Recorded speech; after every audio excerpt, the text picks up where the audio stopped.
नमस्कार दोस्तों, मैं हूं सुरजीत श्यामला। आप देख रहे हैं वर्कर वॉइस .in। दोस्तों, आप सभी लोगों को याद होगा कि बिहार सरकार के द्वारा बिहार में भूमि सर्वे शुरू किया गया था और जिसको लेकर के हमने एक आंदोलन किया था और सरकार को अल्टीमेटम दिया था और उसके बाद आंदोलन के बाद मांग भेजा था और उस मांगों की जानकारी आपको दी थी। अब सरकार ने एक तरह से यू टर्न ले लिया है भूमि सर्वे पे और एक तरह से देखें तो हमारे उस आंदोलन को जीत मिली है। आइए हम जानते हैं कि आखिर पूरा मामला क्या है और सरकार ने क्या यू टर्न लिया और क्या हमारी जीत हुई। सबसे पहले आपको बता दें कि जब सरकार ने भूमि सर्वे के लिए घोषणा किया था, उसके बाद भूमि सर्वे आपके यहाँ शुरू हो गया। उसके बाद 23 सितंबर 2024 को पटोरी अनुमंडल घेराव के माध्यम से हमने बिहार सरकार को अल्टीमेटम दिया था उसके पूर्व में, और हमारा आंदोलन होना था उसके 2 दिन पहले ही भूमि सुधार राजस्व मंत्री श्री दिलीप जायसवाल जी ने 3 महीने सर्वे बढ़ाने की घोषणा की, आपको याद होगा। उसके बाद भी हमने सरकार से मांग भेजा था पूरे बिहार के लोगों के लिए कि भूमि सर्वे में क्या क्या गड़बड़ी हो रही है, उसको पॉइंट वाइज बना करके भेजा था और जिसमें हमने सरकार को एक तरह से बताया था। और हालांकि जो बिहार सरकार के भूमि सुधार मंत्री हैं, उन्होंने कहा था कि बिहार सरकार का 50,000 एकड़ ज़मीन खो गया है और इसी के लिए हमने ये कहा था कि कहीं ना कहीं उसी ज़मीन को खोजने के लिए सरकार के द्वारा ये सर्वे किया जा रहा है और जिसमें काफ़ी अनियमितता बढ़ती जा रही है और जिसके लिए ऑनलाइन ऑफलाइन अप्लाई करने का ऑप्शन जो दिया हुआ है, हालांकि ऑफलाइन तो सही है लेकिन ऑफलाइन में अगर रिसीविंग दिया जा रहा है तो उसको कोई रजिस्टर पे नहीं चढ़ाया जा रहा है और ऑनलाइन में आप आधार का ऑप्शन ले रहे हैं, बाकी जिनके पास आधार नहीं है उनके लिए कोई ऑप्शन नहीं दिया गया है। कहने का मतलब सुप्रीम कोर्ट का जो आदेश था जिसका एक तरह से वायलेशन था, और साथ ही जिनका खतियानी ज़मीन है उनका सरकारी रिकॉर्ड रूम में खतियान ही नहीं मिल रहा था। इसको लेकर के हमने इस मुद्दे को उठाया था और सबसे बड़ा मुद्दा ये था कि जो पूरे बिहार के अंदर जो सर्वे हो रहा है उसमें सरकार तय ही नहीं कर पा रही है, क्योंकि इससे पहले 2 बार सर्वे हुआ, एक आज़ादी से पहले जिसको कि कैडेस्ट्रल सर्वे कहा गया है और एक आज़ादी के बाद 1970 के आसपास जिसको कि रिविजनल सर्वे कहा गया है।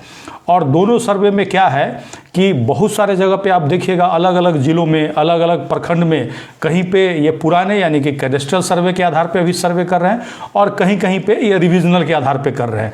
जबकि ऐसा एक RTI में इन्होंने खुद स्वीकारा है कि रिविजनल सर्वे के मान्यता से संबंधित कोई गजट नोटिफिकेशन प्रकाशित ही नहीं किया गया, जो कि अभी भी बिहार सूचना आयोग के पास लंबित है मामला और अभी तक उन्होंने ऐसा नोटिफिकेशन नहीं दिया और वहाँ पे स्वीकार कर चुके हैं। और फिर भी इसके बारे में जो भी जानकारी आएगी आगे मैं दूंगा। और इसमें हमारा यही कहना था मुख्य रूप से, जो हमने मांग भेजा था कि सबसे पहले आपका जो सर्वे है एक तरह से तभी दुरुस्त होगा जब सरकार अपना रिकॉर्ड सही करेगी।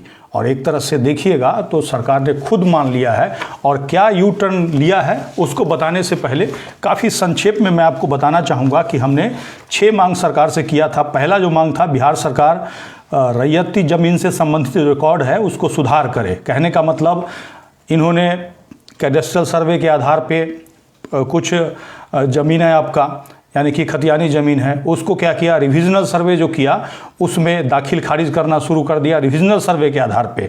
तो ऐसा हो सकता है कि एक ही ज़मीन का 2 मालिक खड़ा हो जाए, तो उसको सुधार करने की ज़रूरत है। अगर रिविजनल सर्वे की मान्यता से संबंधी कोई गजट नहीं है यानी कि वो उसका कोई वैल्यू ही नहीं है, तो वैल्यू नहीं है तो उसको हटाना चाहिए, उसको रद्द किया जाना चाहिए। जो भी रिविजनल सर्वे के आधार पर जहाँ भी दाखिल खारिज हुआ, ज़मीन खरीद बिक्री हुआ, और उसके बाद इसको सुधार कर लेंगे। उसके बाद जिन लोगों के पास पुराना खतियान नहीं है, पुराना केवाला नहीं है या फिर जमाबंदी का नकल नहीं है, उसको सुनिश्चित कराया जाए, उपलब्ध कराना उसका नकल। ये दूसरा हमारा मांग था। तीसरा था कि जिनका खतियान या ज़मीन का अन्य कागजात कैथी, उर्दू, फारसी या अन्य किसी भी भाषा में है तो उसको पढ़वाने के लिए अंचल स्तर पर ट्रांसलेटर की व्यवस्था सुनिश्चित की जाए। उसके बाद चौथा जो हमारा मांग था, अहम मांग था, और एक तरह से देखिएगा तो जो चौथा मांग है वही अभी पूरा होता हुआ नज़र आ रहा है, क्योंकि यहाँ पे हमने मांग किया था कि ये सारा तीनों जब हो जाए तब जनता को कागज़ इकट्ठा करने के लिए कम से कम 2 साल का समय दिया जाए।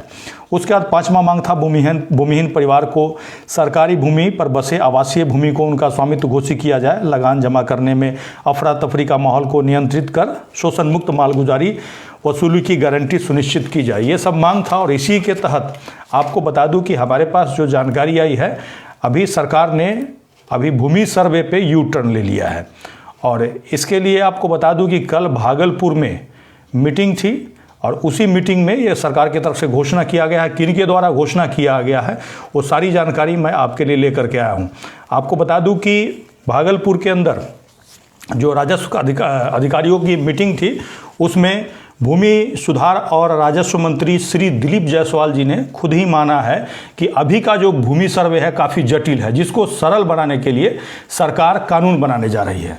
अब समझने की बात है कि अभी तक जिनका सर्वे हो गया, जिन लोगों ने डाटा अपलोड कर दिया और जितना परेशानी आपको झेलना पड़ा, किसी ने हो सकता है कागज़ निकाला हो कहीं जा कर के पैसे दे करके, तो एक तरह से जो इन्होंने घोषणा किया है अगर ये होता है तो सबका फिर से जीरो हो जाएगा। जीरो कहने का मतलब क्या, ये अगले कैबिनेट बैठक में मीटिंग करेंगे और मीटिंग करके कानून बनाने की घोषणा करेंगे, कानून बनाने का फैसला लेंगे और उसके बाद फिर से नया कानून बनेगा।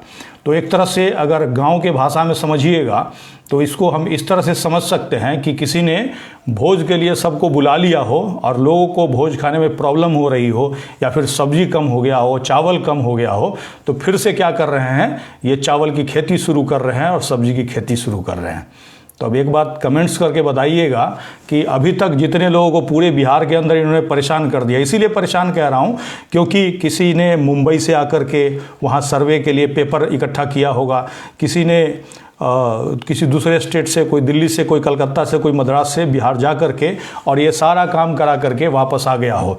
अब जैसे ही इस बात की जानकारी उनको मिलेगी कि कानून नया बनने वाला है, क्योंकि हमने एक नया कानून बनाने की मांग नहीं की थी, लेकिन इन्होंने देखा कि कुछ जटिलता है और जिसकी वजह से लोग भूमि सर्वे नहीं कर पाए। और जटिलता क्या है, जटिलता यही है सबसे बड़ा बात कि लोगों को कागज़ ही नहीं मिल रहा है। क्या ये बात मैं सही कह रहा हूँ या नहीं कह रहा हूँ, एक बार कमेंट्स करके ज़रूर बताइए। और सबसे बड़ी बात है कि इनके विभाग के अंदर इतना ज़्यादा घुसखोरी है जिसकी वजह से लोग परेशान हैं। तो इसी के लिए सरकार की तरफ से घोषणा की गई है और ये उन्होंने विभिन्न मीडिया को बताया है। और हिंदुस्तान टाइम्स का जो लिंक है इस वीडियो के डिस्क्रिप्शन में जैसे ही हमारा ये लाइव ख़त्म होगा वैसे ही मैं दे दूंगा।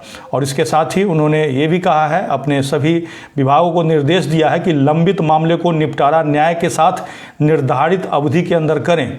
इसके लिए 1 महीने का समय दिया गया है और जल्दीबाजी में किसी भी मामले को रद्द नहीं करें। जिस अंचल में मामले लंबित रहेंगे वहां के राजस्व पदाधिकारी दंडित किए जाएंगे। भूमि विवाद की समस्या से लोगों को निजात दिलाने के लिए राजस्व विभाग हर संभव प्रयास कर रही है। और इसके साथ ही उन्होंने ये भी बताया कि 37 अंचलाधिकारी को उनके द्वारा निलंबित किया गया है और 82 अंचलाधिकारियों के विरुद्ध कार्रवाई की जा रही है।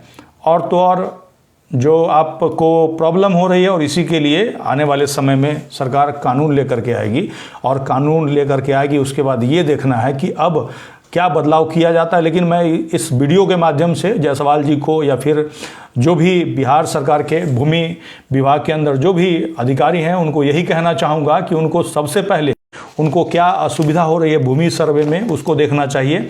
और साथ ही जो डॉक्यूमेंट वेबसाइट पे आपने अपलोड किया है उसको चेक करना चाहिए और कोशिश ये करना चाहिए कि जितना भी खतियान है या पुराना से पुराना केवाला है उसको ऑनलाइन कर देना चाहिए, ताकि लोग कहीं भाग दौड़ किए बिना आसानी से एक्सेस करके और उसको डाउनलोड कर सके।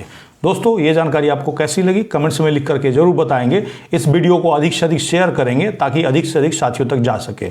और आपको बता दूं कि पहले भी जो दिलीप जायसवाल जी ने घोषणा की थी उस घोषणा का कोई नोटिफिकेशन नहीं हुआ है। तो इसके बारे में मैं आपको यही कहूँगा कि जिन लोगों ने सर्वे कर दिया है या फिर करने जा रहे हैं वो जो भी काम कर रहे हैं अपना अनवरत करते रहें। लेकिन इस जानकारी को मैंने इसलिए आपको दिया है क्योंकि एक तरह से पीछे सरकार के क्या चल रहा है, कैबिनेट में क्या डिसीजन लेते हैं, वो कम से कम आपको पता रहे। इसके पीछे जान देने की ज़रूरत नहीं है, आपस में लड़ने की ज़रूरत नहीं है, क्योंकि सरकार का खुद पता नहीं है कि ये क्या कर रहे हैं। तो इसीलिए हम सभी लोगों से यही अनुरोध करते हैं कि आपस में आप लोग भाईचारा बनाए रखें और कोशिश करें कि सरकार क्या करती है उस पर ध्यान रखें। इसी के साथ विदा लेता हूँ। धन्यवाद।